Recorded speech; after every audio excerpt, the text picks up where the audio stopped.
مولوی کی میں تو کہتا ہوں پوری سال کی تقریر وہ کام نہیں کرتی جو ہماری ماؤں بہنوں کے ایک ایک جملے کام کرتی.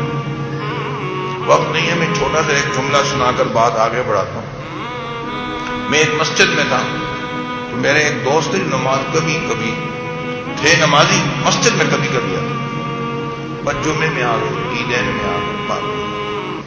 تو میں کہتا یار آپ نماز پڑھنے مسجد میں آیا کرو گا. بس آئیں گے آتا نہیں. اس کی شادی ہو گئی، 2 دن گزرے ہوں گے یا 3، دیکھا تو پہلی صف میں کھڑا ہے وہ. میں نے کہا ماشاء اللہ بھائی، میں نے نام لے کے کہا مبارک ہو، خود بھی ہنس پڑا. وہ اس کو بھی پتا تھا کہ امام صاحب پوچھیں گے تو صحیح. میں نے کہا ماشاء اللہ خیریت؟ اور جی بس خیریت ہے، مگر ہنس رہا ہے بہت زیادہ. میں نے کہا کوئی خاص واقعہ تو نہیں پیش آیا؟ میں نے کہا من پوچھیں کیا ہوا؟ میں نے کہا بتاؤ، آپ بھی سن لو، میں آپ کو بھی بتا دیتا ہوں. کہنے لگا وہ آپ کو پتہ ہے نا میں نمازیں پڑھتا ہوں. میں نے کہا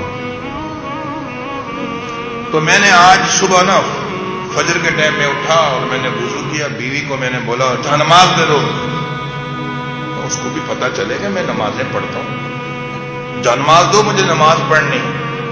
تو میری بیوی جلدی جلدی سے بھاگی اور جا کر جانماز لا کر مجھے دی. دیتے ہوئے اس نے ایک جملہ بولا. جملہ کیا بولا؟ میرے اندر آگ لگا دی. میں نے کہا بولا کیا اس نے؟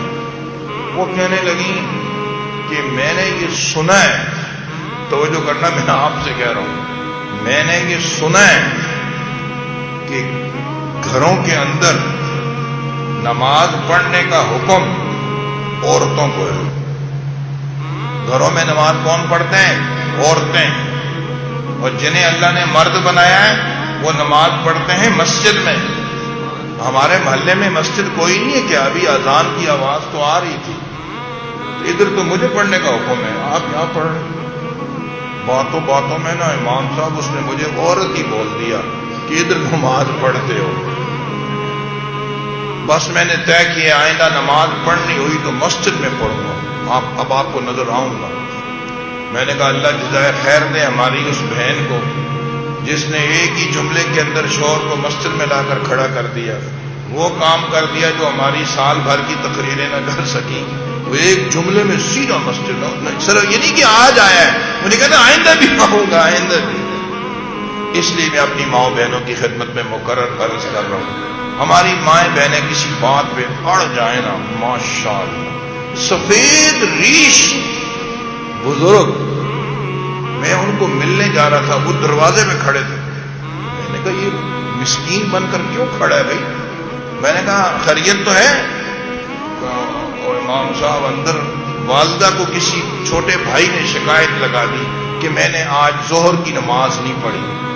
پڑھی ہے میں نے مگر دوسری مسجد میں پڑھی ہے. والدہ یہ سمجھی کہ اس نے پڑھی ہی نہیں.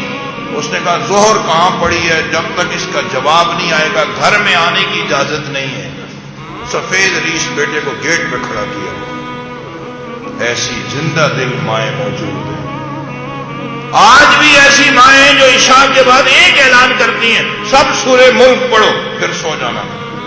فجر کے ٹائم سب اٹھو، مرد مسجدوں میں عورتیں گھر میں. اور فجر کے بعد سونا غلط ہے، رزق تقسیم ہوتا ہے فجر کے بعد، برکت والا ٹائم ہے، سویا نہ کرو. سورہ یاسین پڑھو، پورے گھر میں سورہ یاسین کی تلاوت ہو رہی ہوتی ہے. اس لیے میں اپنی ماؤں بہنوں کی خدمت میں عرض کر رہا ہوں، خدا را اپنے اندر جرأت پیدا کرو، اپنے اندر ہمت پیدا کرو. دنیا کے سارے کام اگر بناوٹی اخلاق سے لیے جا سکتے ہیں تو کیا یہ دین کا کام نہیں کروا سکتی ہو؟ کیا آپ اپنے گھر کے ہر مرد کو نمازی نہیں بنا سکتے؟ آپ اپنے گھر کے ہر فرد کو قرآن مجید کی تلاوت پر نہیں لا سکتے؟ ہو سکتا ہے، ارادہ کون